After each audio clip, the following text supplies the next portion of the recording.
Na ba? Nakapag-relax ka na ba?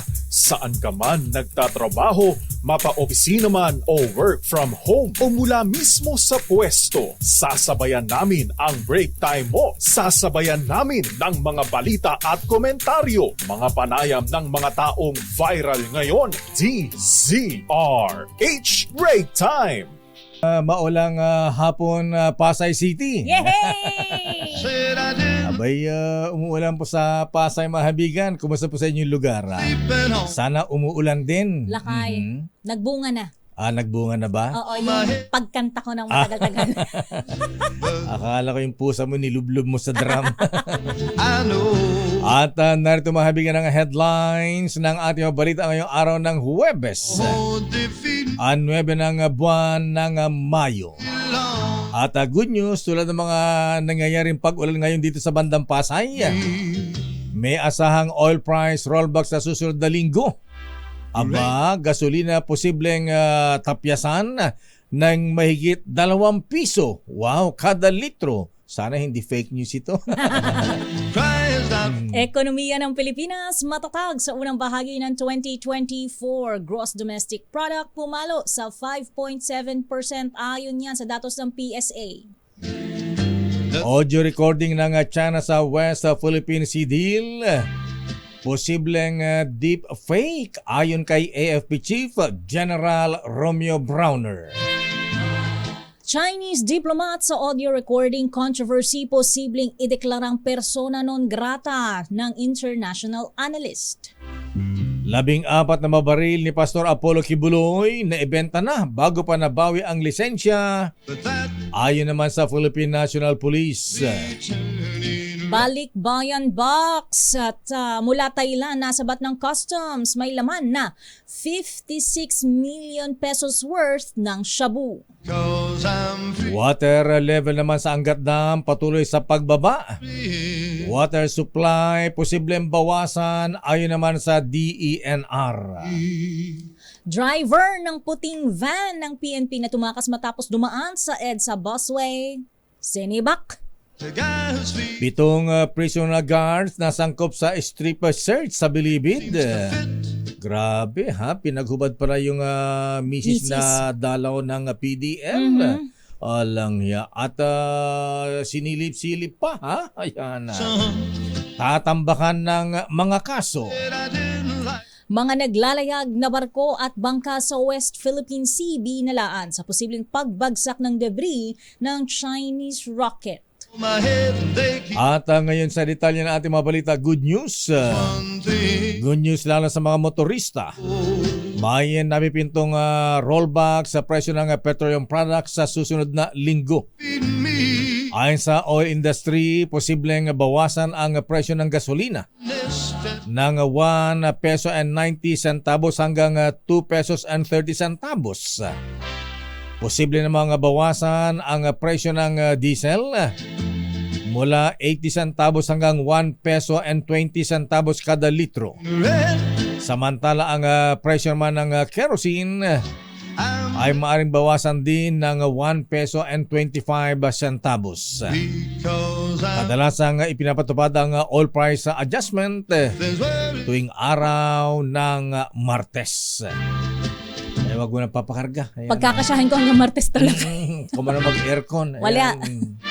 Samantala, lumago sa 5.7% ang gross domestic product sa bansa sa unang quarter ng 2024 ayon sa Philippine Statistics Authority. Sa ulat ni PSA Undersecretary at National Statistician Dennis Mapa, mas mataas ito sa 5.6% na naitala sa huling quarter ng 2023, ngunit mas mabagal naman kumpara sa 6.4% sa kaparehong panahon ng nakaraang taon.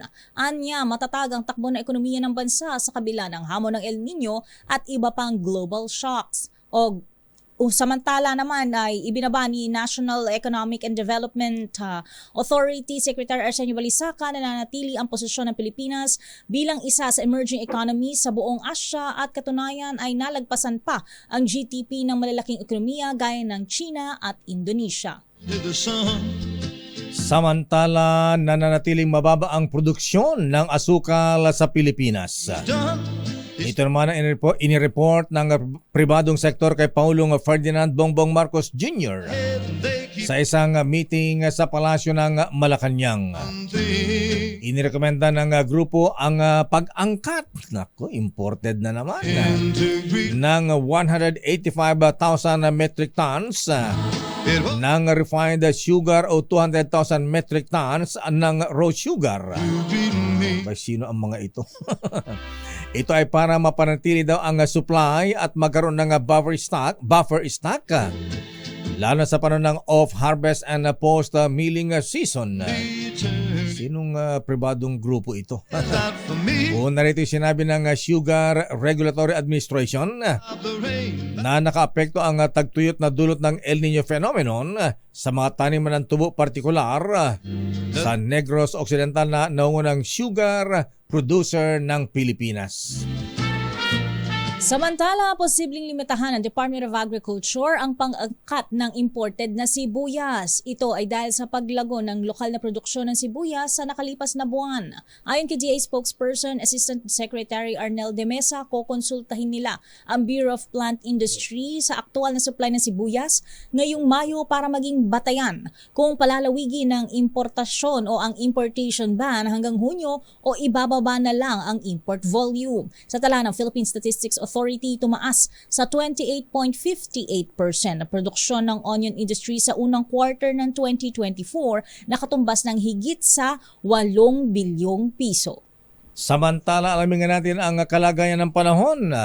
Parating na ba? Pumasok na ba ang dalawang sama ng panahon? DZRH Weather Bulletin. Kasi dito po sa Pasay City at ilang pang mga lugar ay nakaranas ng mga pag-ulan ngayon. Alamin nga natin sa Pag-asa kung tuloy-tuloy na ba ang pag-ulan at marami ba ang inuulan ngayon. Nasa ating linya si Pag-asa forecaster Chanel Dominguez. Miss Chanel, good afternoon. Magandang hapon. Chanel. Hello! Chanel. Naku, baka nabasa yung linya lang. Louis Vuitton. Gucci. Ayan. Naasan si Chanel? Anong channel siya? Ayan. Nawala si Chanel, ha? Ayun na nga, Chanel. Gusto yata ay Louis Vuitton. Ayan. Babalikan natin ang Pag-asa, mahibigan. Ayan, pumasok na ba ang sama ng panahon? Samantala, pinaghahandaan naman ng Kamara de Representantes ang nalalapit na budget season o ang paglalatag at paghimay para sa panukalang national budget para sa taong 2025. Maaga. Ayon kay ako, Bicol Party List Representative Elizalde Co, Chairman ng House Committee on Appropriations, sinimulan na nila ang pagpapatawag sa iba't ibang ahensya ng pamahalaan.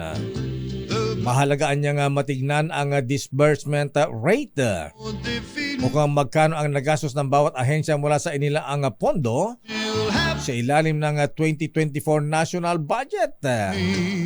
Congressman ko, first quarter pa, second quarter pa lang. Samantala, kinumpirma rin Congressman ko na isa sa mga tututukan sa budget season ay ang pagpapalakas ng Armed Forces of the Philippines. Paliwanag ng kongresista, meron na itong pondo sa ilalim ng 2024 national budget. Pero hindi ito sapat, kaya kailangang maglaan ng karagdagang alokasyon na pondo sa susunod na taon. Andyan na. Ayan. Okay na si forecaster Chanel Dominguez. Chanel, good afternoon. Magandang hapon din po sa inyo at magandang hapon din po sa ating mga tagapakinig. Bakit may mga pag-ulan ngayon na Chanel dito sa Pasay, umuulan ng basa? Yes po, at dito pong naranasan po natin ay isang tawag po natin localized thunderstorm na nangyayari po tuwing hapon at gabi. Normal naman na po ito kapag lalo na po pagpalapit na po yung ating transition, palapit sa tag-ulan. So normal naman po to at ayon din po sa forecast po ng Pag-asa, ito po sa Metro Manila at malaking bahagi ng ating bansa patuloy na makakaranas pa rin ng mainit na malinsangan na panahon na may mga chance ng isolated rain showers at mga localized thunderstorm pagdating sa hapon at sa gabi. Asahan naman natin dito sa Batanes at Cagayan, makakaranas sila ng maulap na papawirin na may mga kalat-kalat na pagulan dulot naman ng frontal system.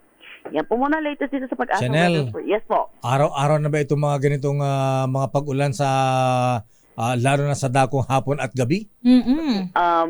Sa ngayon po, medyo hindi pa po siya araw-arawin, pero Hindi pa. parang pag sa start na po, dadalas na po yung mga pag-ulan na po. Mhm. Missionel, matanong ko lang kasi kahapon na nasa Quezon City ako. Umulan Parang- din? Umulan, lakay, malakas doon sa portion and then parang wala pang 100 meters. Nasa Quezon City pa rin naman ako. Doon, kung basa ako doon sa isa, tuyong-tuyo, tas sikat na sikat yung araw. Bakit ganon? May Mm-mm. boundary. Oo, kala ko nga may kinakasal na tikbalang. Yes po, ano po yung pag yung local, yung thunderstorm po, nandun lang po sa certain area. Yung thunderstorm clouds po, nandun lang po sa certain area na yon. At doon lang po bumagsak po yung mga pag-ulan po niya. Parang po, ano po, doon po siya inabutan, in a term po, like ganun. Oh, Ayan. doon lang siya inabot. 100 meters lang. Opo. Ayan. So, yung sama ng panahon, Chanel, wala pa ba? So meron po kami binabantayan po na cloud clusters or kumpulan ng ulap po na nasa labas po ng ating Philippine Area of Responsibility. At ito'y patuloy natin binabantayan kung ito po'y magde-develop into a low pressure area or papasok man lang ng ating Philippine Area of Responsibility. Ayan na, kasi ang forecast nyo yata nitong weekend, Mm-mm. may mga pag-ulan, Chanel? Yes po, opo, meron po tayo Yeah. nakikita po, lalo na po dito sa may Southern Mindanao po. Wala ba dito sa Metro Manila? Ayun po, medyo malabo po. Naku, malabo ganun ba? daw. Pagkasabi, yung ulan dito sa Pasay, tagal-tagalan naman, sandali lang. Saglit lang balakay. Oo. Yung Oo. localized thunderstorm po kasi madalas po 30 minutes to 2 hours lang po ang kanyang buhay po. Ayan. Pero at least ang maganda, makulimlim ang panahon ngayon, Chanel, simula kahapon. Hindi ganun Oo. kainit. Hindi na masyado mainit. Opo, kanina po. Nag-accumulate na po siya, kaya naging ulan po siya pagdating po ngayong hapon po. Ayan. Miss Chanel, maraming salamat at sabihin mo, bilisan yung papasukin ka agad yung bagyo. Oo. Opo. Sama ng panahon pa rin ba ang tawag sa ulan lakay pagka ganitong napakainit? Hindi ba pwedeng good panahon? Okay. Maraming salamat, Miss Chanel. Good afternoon. Thank you. DZRH Weather Bulletin. Nako, yan ang bad news, mga misis, mga kuya, mga ateng. Hindi ba pala tuloy-tuloy itong mga pag-ulan Hindi dito sa Metro Manila? Ayan. Kakabagin lang ako nito mamaya eh. Babalikan po natin na lang pang detalya na ating mga balita. Ayan, magandang hapon, Kuya Domingo Umiktin, ha? Yun. Abay, umuulan ba sa lugar mo, ha? Ayan, ingat sa pagmamaneho dahil slippery when wet, ika nga, ha? At sa pag ganitong mainit, tapos ulan, ang sama nung amoy nung singaw ng Yun nga, lupa. laki nakakakabag, di ba? Ng simento. Mm-mm. Oo. Babalikan natin ang pang detalye na ating mga balita. Abay, isang driver po mabigyan ng puting van na may tatak na Philippine National Police na tumakas matapos dumaan sa EDSA busway. Ayan, sinibak na. Ayan, sino siya? Ha? Pulis ba ito? Samantala, mga naglalayag na barko at bangka sa West Philippine Sea binalaan sa posibleng pagbagsak ng debris ng Chinese rocket. Ba? Nagpalipad sila ng Chinese rocket na baka mamaya tamaan yung balikatan na military exercises, ha? Doon ba ibabanda lakay? Oo nga, itinapat pa, ha? Oo Ayan, nga eh. hanggang bukas pa magtatapos ang balikatan na exercises. Samantala, water levels sa Angat Dam patuloy sa pagbaba. Aba, mga misis, mga ateng, water supply posibleng bawasan Naku po. ayon sa DENR. At yung balikbayan box, ha? Aba, grabe, galing sa Thailand. Abay, milaman palang shabu. Worth of 56 million. Sinong recipient lakay? Ayun ang tanong, ha? O nga pala mga kuya, pagka nakatanggap kayo ng mga notice ba, Yan. registered mail, ha? Mm-mm. Abay, kung wala naman kayo inaasahang padala, ayan, baka maatat kayo. Ayun. Binagpadala ng sa akin, package, Oo, ha? blessing. Oo, blessing. Abay, i-check nyo mabuti mga kuya. Baka mamaya sa kahit inosente po kayo, ayan. Pagpunta nyo ron, pagsususpetsahan kayo. Ayan. Pagkuha nyo yung package sa post office, yung pala, droga ang laman. Naku po, posas ka, kalaboso. Ayan, napatay tayo dyan. Kaya kung wala rin lang kayo inaasa na ganyan, huwag nyo na pong pansinin yan. Baka mamaya yan ay patibong. Babalikan natin ang detalye natin mga balita. Oras sa Mr. Cesar Lee, Mr. Michael is my guy. Father Ephraim Pautagana, ganap na alas 4:27. Aba, saan malakas ang ulan na paring Vic de Leon Lima, Santa Cruz, ha? Santa Cruz Laguna o Santa Cruz Manila? Santa Cruz Manila, may hangin pa. Ala. May mga binabaha ng lugar dyan. Aba, grabe ang ulan dyan, ha?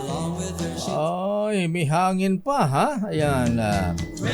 Ingat-ingat po sa mga inuulan dyan. Ayan, ilabas mo na yung batya mo, palanggana mo, parang Vic, ha? Pangsahod, lakay. Isahod mo na, ha? Para hindi masayang ang tubig ulan. Sandali lamang sa ating mga report, si Standby Edniel. Hala, may lead na raw po sa kinaroroonan pinagtataguan ni Pastor Apollo Kibuloy. Standby let mula sa Malacanang. Aba, ang Pangulong Marcos, hindi raw nagbabago ang kanyang posisyon sa usapin ng International Criminal Court. Anong ibig sabihin yan? Hindi makipagtulungan ang gobyerno sa International Criminal Court o papayagan silang pumasok. Senator Nancy Binay, nako sabi ko na nga ba, election fever na Ang Miss aga Teya. naman, lakay. Nagdeklara ng kakandidatong mayor sa Makati. Oh. Paano si Ate Mayor Abby Binay, kakandidato na sa Taguig? At ay, oo nga pala yan yung lakay, di ba? Yes. Standby, Val Gonzales, standby man ng Milky Rigunan. Allah. Ang Partido Federal at lakas CMD. Aba, meron na silang ibabanderang full slate sa 2022 senatorial elections. Ayan. Pwede para magipag-alayan sa hugpong ng pagbabago ni Vice President Inday Sara Duterte Carpio. Ayan. Paano yung Liberal Party? Ayan. Teka muna, wala na oposisyon. Oo nga, nagsanipwersa na. Rainbow Coalition na ito, ha? Sandali lamang at para po sa mga mahilig ng photography, abay muling nagpaalala ang PAGCOR na ang deadline po ng filing, submission ng kanilang entries ay hanggang July 31, 2024. At syempre, ang tema po ng PAGCOR Photo Contest sa 2024 ay Harvest Time. Yan po ang tema para ipakita ang sipag, husay at pagsisikap ng mga magsasaka, maging mga mangingisda at mga nasa sektor ng agrikultura, tungo naman sa masaganang ani, hindi lamang para sa kanilang pamilya, kundi para sa sambayan ng Pilipino. Ayon kay PAGCOR Chairman and CEO Alejandro Tenco, isa sa mga highlights ng 2024 photo contest ay ang bagong drone category para sa mga litratong kuha sa impapawid gamit ang drone cameras. Bukod sa drone ay manatili ang conventional category, tampok naman ang makuha gamit ang digital cameras at mobile category gamit ang mobile phones. At ang premyo ay itinaas na sa 2.23 million pesos. At para po sa karagdagang, ito nga pala ha, ayan, maski minor de edad, pwede na pong sumali ha, 16 years old up. Pati si lolo at lola kung mahilig din, may kuha kayong magandang litrato sa inyong cellphone, lolo mga lola ha. Ayan, ipadala nyo sa PAGCOR, baka kayo po ay manalo. At para sa karagdagang detalye ay punta ng kanilang website, www.pagcor.ph/photocon 2024. Hatawin natin ang mga reports. Unahin natin ang report mula sa Campo Crame. Philippine National Police, meron na raw lead, good lead. Talaga, may good pa ha, di ba pwedeng very good? Na sa kinaroroonan daw pinagtataguan ni Pastor Apollo Kibuloy. Aba, kung hindi nahuli ng mga taga-NBI, Baka. baka PNP, baka mas matindi ang kanila intelligence gathering. Kaya good lead, Lakay. May mga magagaling silang marites. Ayan. Aris number 52, Edniel Parrosa. Please come in, Edniel.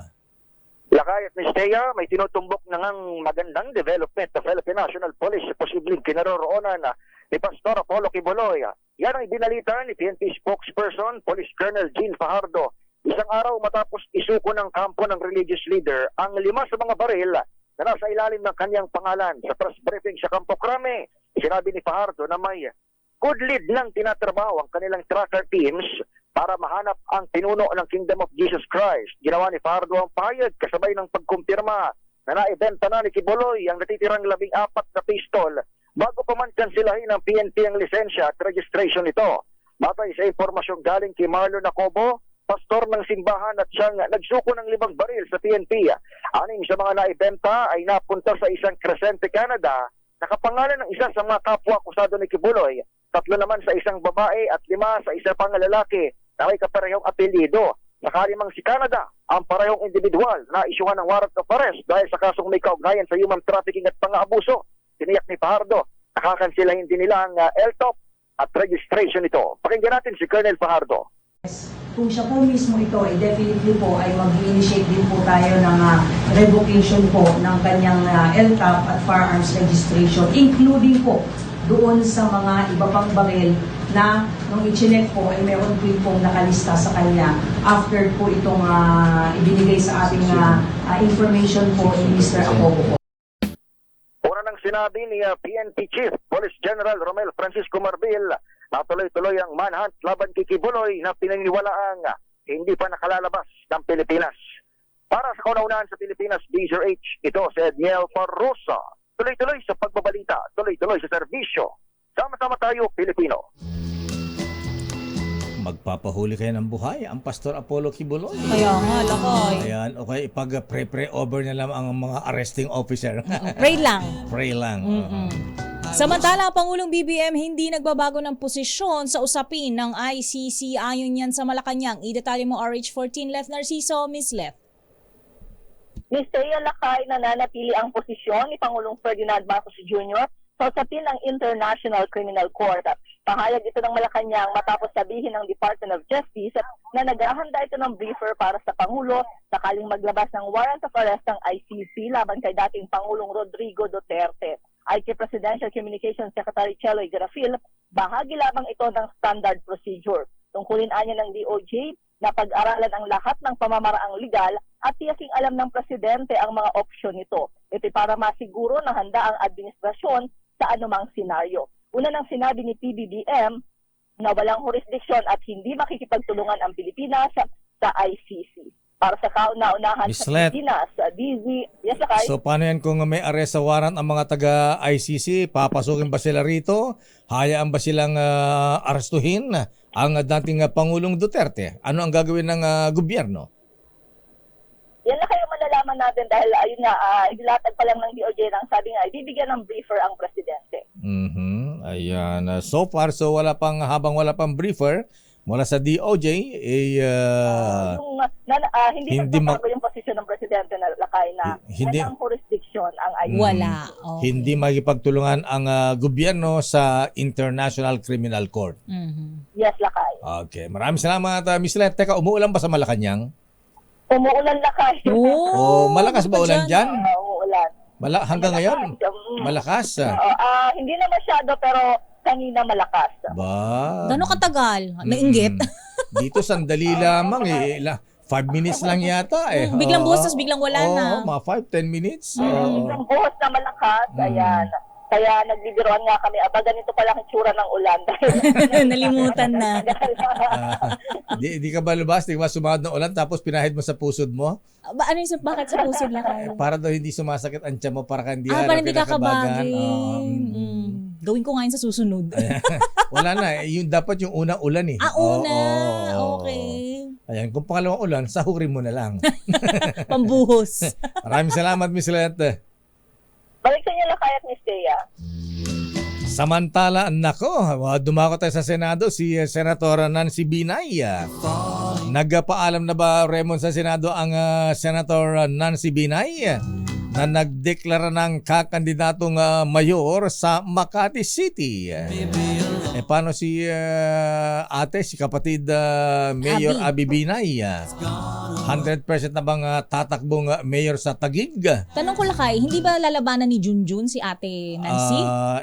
May perpetual disqualification pa si Junjun eh. Okay. Ang balitang lalaban kay ate, ay yung asawa ni ate. Ay. Asawa ni Mayor Abby Binay, si Congressman Campos. Kung hindi kakandidatong congressman din sa Taguig. Alamin natin ang detalye mula kay RS number 28. Raymond at Paas, please come in. Raymond. Mayor Mistea, nagdeklara na nga ng intensyon si Senator Nancy Binay na kumandidatong mayor ng Makati City sa 2025 election. Ito ay sa nalalapit na pagtatapos ng kanyang termino bilang senador. Ayon kay Binay, nasa 70% na siyang tiyak na kakandidato bilang alkalde. Panalangin nitong magkakausap at magkasundo sila ng kanyang kapatid na si Mayor Abby Binay upang hindi matuloy ang banggaan nila ng kanyang bayaw na si Congressman Luis Campos Jr. Dahil aminado ito na masakit tingnan na sila sa pamilya ang magkakalaban sa politika. Nangyari nang nagkalaban ang kanyang dalawang kapatid kaya sa ngayon ay pakikinggan sana siya bilang pinakaate sa pamilya. Wala umano siyang ibang intensyon kundi pagpatuloy ang serbisyong Binay na sinimulan ng kanyang ama na si dating Vice President Jejomar Binay. Narito si Senador Nancy. Well, at the moment, kumbaga kung isang bala yung future plans, yung trajectory niya, talagang papunta sa Makati. So ilang percent na? Dati kasi ma'am na-interview ko tayo, 60% na ba? Oo, siguro ngayon 65-35. Tama ba yung math ko? 100% ba yun? So ilang percent na ngayon? 70% na? Baka 70-30. Kasi syempre, palapit ng palapit. Bahagi ng aming panayam kanina kay Senador Nancy Binay. Para sa kauna-unahan sa Teka, Pilipinas. Raymond, paano yung ibang graduating na senador? Anong tatakbuhan nila? Like Senator Kuyang Sani Angara, anong tatakbuhan niya? Sino pang graduating dyan? Graduating class of 2025. Si Principal, ayan. Tatakbo bang mayor ng Las Piñas? Ayan. Maraming maglo-local mayor eh. Maliban kay Senator Nancy, marami ding maglo-local. Baka dyan sa San Juan, bababa mayroon din dyan na Ba't sinong graduating? Senator Jinggoy o Senator JV? Yung kanilang kinakapatid, Mayor. Kinakapatid. Senator Grace po. Senator Grace po nga pala, Oo. Yan. Baka tumakbong mayor sa San Juan o congresswoman? Pwedeng may mga options, Mayor. Na ganun. Talaga? Sino pang graduating? Ayan, Senator Principal. Ay, wala pang binabanggit, Mayor. Pero Baka sabi ng aking buwit, baka daw tumakbong mayor sa Villar City. Pwede, Mayor. Pwede yan. Ayan, saan pa? Sino pa ba? Kaya lang Villar City, tulad ko, walang ira doon. Wala. Oo. At least walang question, Mayor, sa kung ano man ang kung ano mang disbursement. Si Senator Sani Angara, ayan, marami nagtatanong, anong tatakbuhan daw niya? Wala pa din daw. Tinatanong namin hindi rin sigurado kumbaga kasi parang ang tingin niya kasi kung uuwi daw siya ng Aurora, wala na pa siyang malulugaran doon eh. Puno pa, tsaka kakampi yung makalaban niya doon kung sakasakali. Oo. Don't rock the boat, ika nga. Pahinga. So pahinga muna si Kong Sani. Senator Sani. Pwedeng kasi kung may mga tatakbo kasi ang isa sa mga option dyan Mayor na tinitignan ng iba, pag may mga mababakanting cabinet position. Oo nga pala, dahil may mga kakandidato namang mga cabinet secretaries, baka ma-consider sila sa executive. Oo nga, Well, abangan natin. Sige, abangan natin kung anong mangyayari. Makulay. Oo. Naunahan nagsimula na talaga, Mayor, yung ang pag-usapan ay tungkol sa politika sa 2025. Mula dito sa parking area ng Senado Oy, na medyo umuulan pa ba dyan? iba yung amoy dahil ayumuong. Alimuong na lakay. Akala ko ba amoy na amoy sa Senado yung ulam ni Diwata? Ayan. Maalingasaw na ang pares. Sinisilo ka ng tindahan ni Diwata. May mga kubul-kubul na eh. Ayan, Oo, nandun yata sa Quiapo na si Diwata eh. Nasa Quiapo na ba? Shooting, nagtaping. Akala ko nasa Batang Quiapo, nandun kay Lito-Lito, lapid-lapid. Oo, sinama siya doon. Akala ko ang Diwata nasa BGC na siya. Toroy, bongga. Pipilahan siya doon. Oo, lokal. Di ba? Naman, siyempre, ayusin lang siguro yung ibang kailangan na sigurado yan. Dahil isa sa mga senador ng Sibinoy, binabanggit nga niyan lagi yung food tourism natin. Dapat daw isaayos yan. Dahil sa ibang bansa, pag pumunta tayo, nakikita natin. Dun yung mga yun. Sa Korea, sa Thailand, may street dyan na puro pagkain yan. Di ba? Oo, di ba? Kahit sa Hong Kong, sa pati sa Japan. Yan, sarap. Sa Taiwan, di ba? Yan ang binabanggit niya. Yung mga katulad ni Miss Thea na jet setter, alam na alam niya. Ayan. Basta may pagkain, 'di ba? Masarap puntahan. Okay, maraming salamat, Raymond. Mula sa Senado na kanina nga ay umambon, kaya medyo hindi maganda yung amoy ng alikabok na nakaranas ng ambon ngayong hapon dito sa bahagi ng Senado. Para sa kauna-unahan sa Pilipinas, DZRH, ito si Raymond Dadpaas. Tuloy-tuloy sa pagbabalita, tuloy-tuloy sa serbisyo, sama-sama tayo, Pilipino. Lakas CMD at Partido Federal ng Pilipinas may ibabanderang full slate sa 2025 senatorial elections. Pakikipag-alyansa sa hugpong ng pagbabago posible. Idetalye mo RH12, Milky Riganan. Manang Milky. Thea Sakay, buong 12 kandidato sa pagka-senador ang ibabandera ng Lakas CMD at Partido Federal ng Pilipinas sa 2025 midterm elections. Ito ang kinumpirmahan ni House Speaker Martin Romualdez, ang Pangulo ng Lakas Christian Muslim Democrats. Ayon kay Romualdez, bukod sa senatorial slate, pupunan din nila ang mga ikakandidato sa local level sa iba't ibang bahagi ng bansa. Sa ngayon, sinabi ni Romualdez, marami silang kinukonsidera na ikakandidato at pag-uusap sa iba pang political parties. Sabi ni Romualdez, ikukonsidera ng Lakas CMD at PFP sa pagpili ng mga kandidato ay ang posisyon at pagsuporta sa isunod-sulong ng Marcos Jr. Administration na amyenda sa Economic Charter Change. Dagdag pa ni Romualdez, bukas ang Lakas CMD sa posibilidad sakali may pag-alyansa ang hugpong ng pagbabago o NHP, ang regional party naman ni Vice President Sara Duterte. Paliwanag na House Speaker, kukonsultahin nila ang PFP sa posibilidad bagamat wala pang nagaganap na usapan sa ngayon sa NHP. Sabi ni Romualdez, lahat niya ay posibleng mangyari tulad ng posibleng pakikipag-alyansa din sa ibang political party gaya ng PDP laban. Para sa kauna-una sa Pilipinas, DZRH, ako si Milky Riganan. Tuloy-tuloy sa pagbabalita, tuloy-tuloy sa serbisyo, sama-sama tayo, Pilipino. Maraming salamat, Manang Milky Riganan. Gagaling naman Totoo ba ito o yung edited na itong kissing scene ni ano yan, Lakay? Governor Dodo Mandanas at Attorney Angelica Chua? Kasal sila, di ba? Oo. Tama ba, Lakay? Ang lupit, parang parang kissing scene lang ni George Strigan at Ayos ba, Lakay? Samantala, report mula kay Sherwin, abay dumating na sa bansa ang 61 OFWs mula sa bansang Israel. Oy, grabe doon, nakaawa yung mga kababayan natin doon Siyempre, mga taga Palestine. Sinalubong ni DMW Secretary Hansel Leo Kakdak at nagbigay ng tig 120,000 pesos na ayuda ba? Maganda yan. Aris number 6, Sherwin Alfaro, please come in. Sherwin. Lakay kayo, ito na ang pinaka repatriation na ginawa ng Department of Migrant Workers sa kanilang simula ng kanilang trabaho sa pagharap sa ating OFW na naikit sa Israel.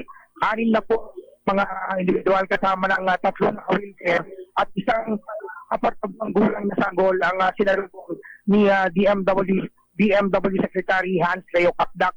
Ngayong alas 13:30 ng hapon ang lumapag ang Etihad flight na EY424 saka itong mga kababayan natin galing sa abroad. Napakaswerte na ang gobyerno naglaan ng napakalaking halaga, 120,000 piso panimula para sa mga kababayan natin na itip sa gera dito nga sa Israel. At kasama ko ngayon si Secretary Hans Leo Kakdak.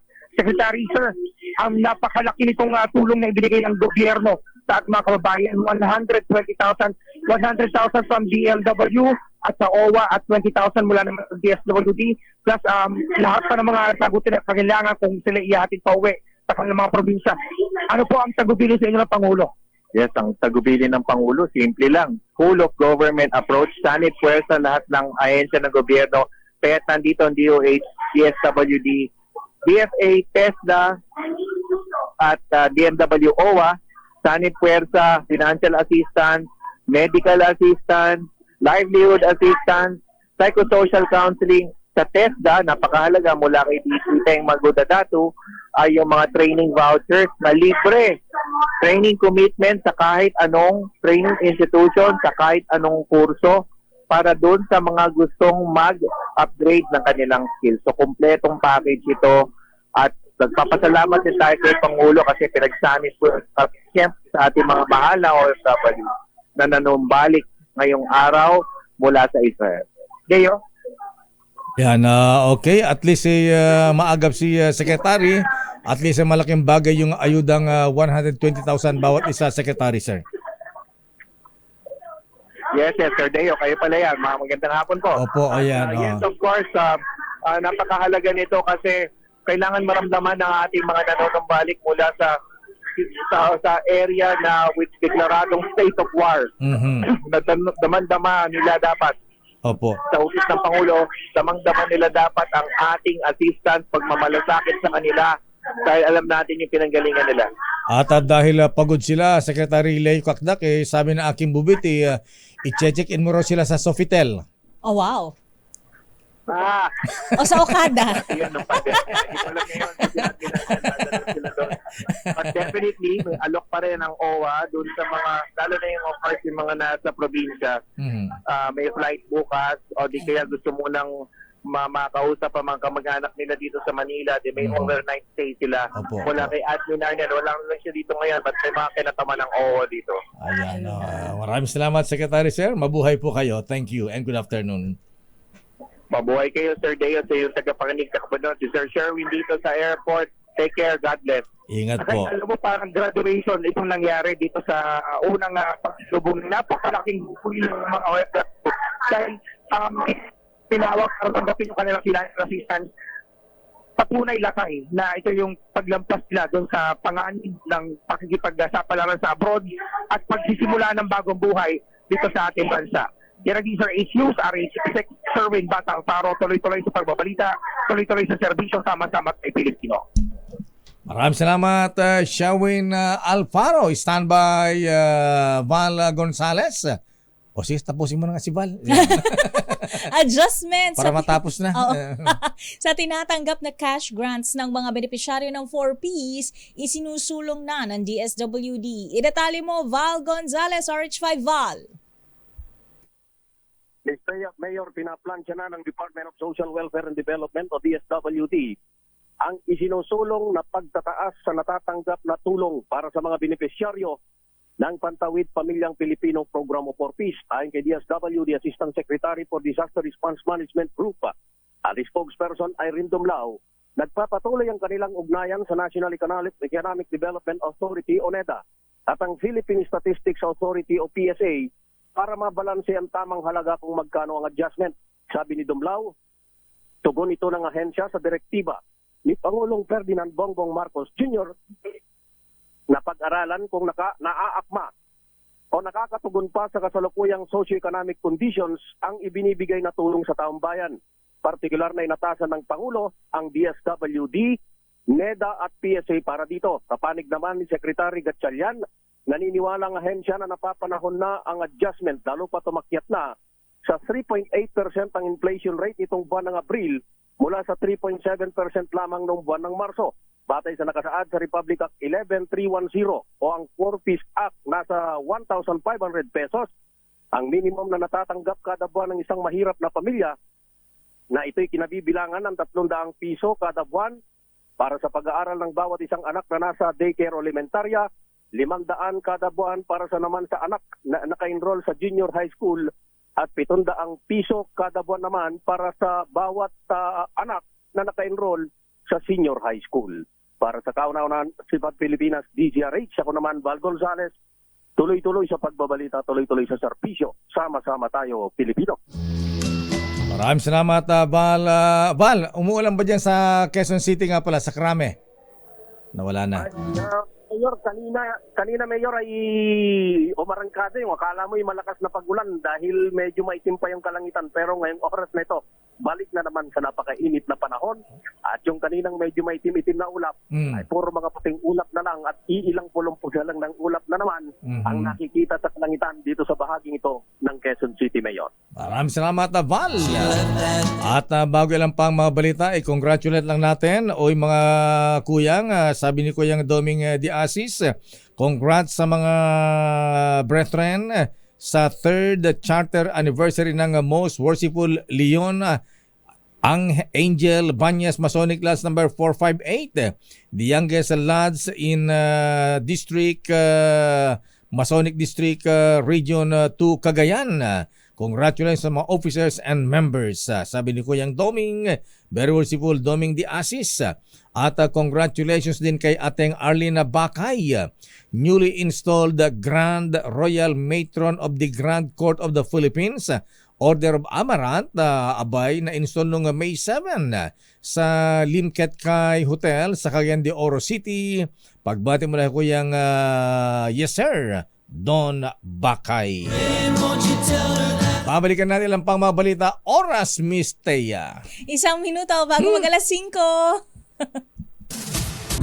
Ang ulan sa bubong ng bahay. Pumapatak po ba ang ulan sa inyong lugar, mga kuya, mga ateng? Samantala, happy birthday muna kay Governor Daniel Fernando ng Bulacan. Daniel, alam ba tayo dyan? At happy birthday para sa mga taga-senado, mga members ng Commission on Appointments. Birthday po ni Attorney Art Paras. At ganoon din si Bossing Richard C. Happy birthday. At Noble Emil Villa, at ganoon din happy birthday kay Mika Salarsa at Edmond Hermino ng Manila Broadcasting Company. Samantala, naibenta na rin pala ni Pastor Apollo Kibuloy ang natitirang mga baril na nasa ilalim ng kanyang pangalan. Ito ang kinumpirma ni PNP spokesperson Colonel Jean Fajardo. Ayon kay Fajardo, naibenta ni Kibuloy ang 14 sa 19 niyang mga baril. Noong pang December 2023, bago gubawiin ang kanyang license to own and possess firearms. Kanino binenta, ha? Batay sa records ay sinumiti ng executive pastor ng Kingdom of Jesus Christ na si Marlon Okubo.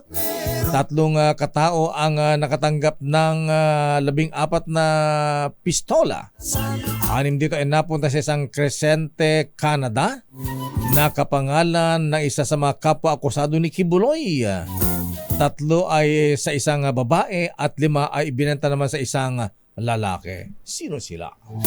Samantala, nagbabala naman ang Department of Foreign Affairs sa publiko ukol sa umunoy audio recording na inirelease sa media ng Chinese diplomat. Laman ng nasabing audio recording ang usapan umano ng isang Chinese diplomat at ni Vice Admiral Alberto Carlos, hepe ng AFP Western Command ukol sa new model management sa Ayungin Shoal. Ayon sa DFA, false narrative lamang ang mga ito at hindi beripikado na walang ibang layunin kundi gumawa lang ng gulo at kalituhan sa mga Pilipino. Binanggit ng DFA na dapat sumunod ang mga diplomat sa 1961 Vienna Convention on Diplomatic Relations kung saan nakasaad na dapat ginagalang ng mga ito ang mga batas ng isang bansa. The road is Uy, congratulations sa mga taga Suzuki Motors, sina Romel Cabanela. Number 4 na raw sila. Umangat lakay. Umangat, ayan. Number 1 pa rin ang Toyota sa bentahan ng kotse. Ha? Abay, pangalawa ang Mitsubishi. Number 3 ang Ford. Number 4 ang Suzuki. Ba, sabi ng mga taga Suzuki, galing namin. Tinalo namin ang Isuzu, Nissan, Honda at Hyundai. Ba, congratulations. At happy birthday din kay Kuya Rona Pascua ng TM Masonic Lads. Kay Lola Narsing Imatong na 93 years old na ngayon. At happy 36th wedding anniversary kay Camilo and Sally Lamawin. At siyempre, best wishes, congrats ulit sa bagong kasal. Governor Dodo George Estrigan Mandanas. The kissing governor. Wow. And attorney Angelica Chua Mandanas. Best wishes, Gob. At yan ang kabuhan natin mabalitaan talakayan sa ating palatuntunang break time. Ako po si Deo Macalma. Ako naman, Thea Petro Corpuz. Mabalansyadong balita susunod na Chairman of the Board. Magaling na ba si Henry Ure? Tagal naman gumaling yung tuli niya, ha? Henry Ure at Miss Kay, Karen Oyong. Huwag kinamatis. Baka may nakakita lakay.